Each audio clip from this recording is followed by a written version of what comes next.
I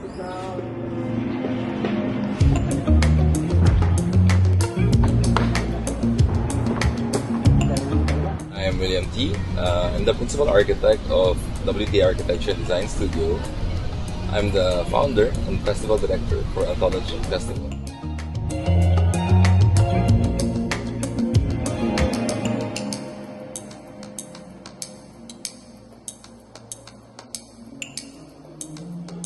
I think the main idea really behind building this pavilion was to kind of like show how we can, build something fast, with a sense of immediacy.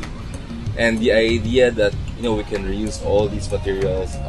For example, we're using old wooden electric posts, we're using shipping pallets, we're using recycled plastic. And this idea that it's not the materials that make architecture, but rather you can actually just do good architecture with any materials that are readily available. Hey, I'm Ariana Rodriguez. I am Head of Guest Relations for Anthology 2020, but I'm also in charge of the construction of the Boysen Pavilion. Today is day 2 of construction, so we are in the process of leveling the floor right now and starting to build the walls. Hi, I'm Ford. I work under Team Will, and we were part of the team that designed and helped supervise the construction of the pavilion. We had a lot of help from our contractor with sourcing the materials, especially the wood, which was a major component of the construction. He helped us find a supplier that gave us refurbished Meralco electrical posts for the main structural component. I'm Romel Lakian. I'm the contractor at the Anthology Pavilion. I love working with recycled material because it's fun. You don't know what's happening and what's gonna happen. For the pallets, we were able to source a business that imports a lot of paper products.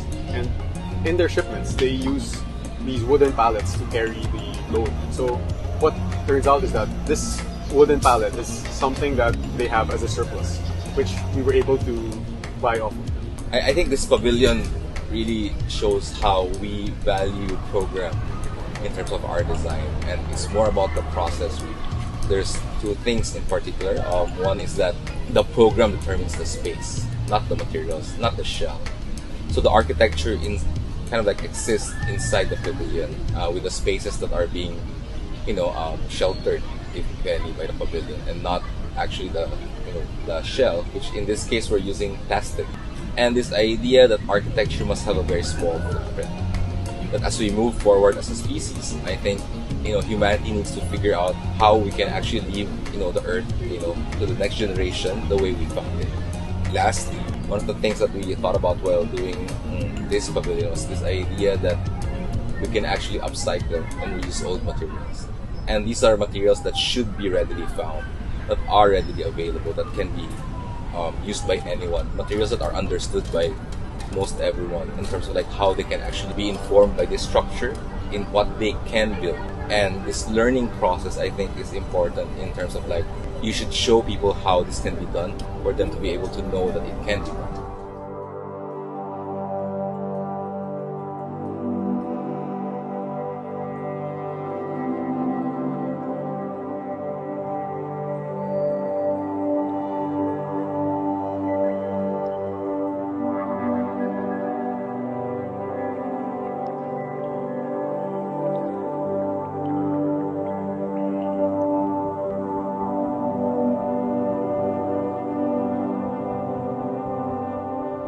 So the main concept for the whole pavilion was to try and play with transparencies and light. So we did that by using plastics of different opacities. And the opacities are affected by the amount of recycled material used in producing them. That's probably true. You can always use the power of social media to convince people of this and change. And I think we are in a time where we can do that. Ako si Arlo Martinez. Ako yung foreman dun sa construction. Yung challenges dun yung hangin masyado malakas. Kaya pagka nagkakabit kami ng plastic, nahirapan kami. Parang pati kami tinatanggal. Ako po si Marvic Santos. Ang roles ko dito sa pagbuo nito ay karpintero, helper, tas messenger. Sa design, lang gusto ko mo ma'am yung paano namin siyang pagdudugtong-dugtongin na wala siyang tukod, kung paano magiging matibay. Parang imposibleng isipin na titibay yun, pero nagawa po namin. Ako kasi kami Domingo, ang roles ko po ay kapintero. Ang natutunan ko po dun, talaga, kakabit ng mga kahon, tugma-tugmain. It doesn't always come in standardized sizes and shapes and colors. It takes a little more effort, a little more love to work with these materials that have already been used before. The palettes are not all the same width. If you look at the flooring, it's not all aligned because that's the nature of the material. So that way, we have to work with it and then learn to adjust. Wala na rin yun. Wala rin. Ha? Kasi sana napili na eh.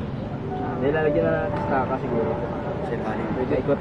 Funny issue that we had too was that we were not expecting to have wood that was this durable. When we were designing the roof, we had anticipated a much lighter material. So we were afraid that it wasn't going to stand. Actually, in terms of design, we actually had the whole thing oriented Different 90 degrees clockwise, right?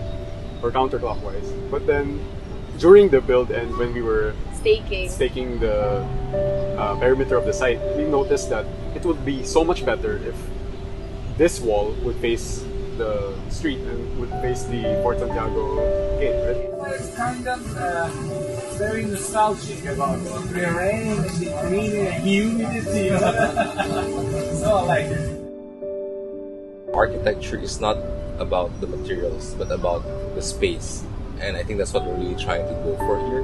It's a perfect space or a perfect place for it because sitting here, in Intramuros, in Fort Santiago, it's a very nice juxtaposition and a very nice dialogue, that the architecture engages in.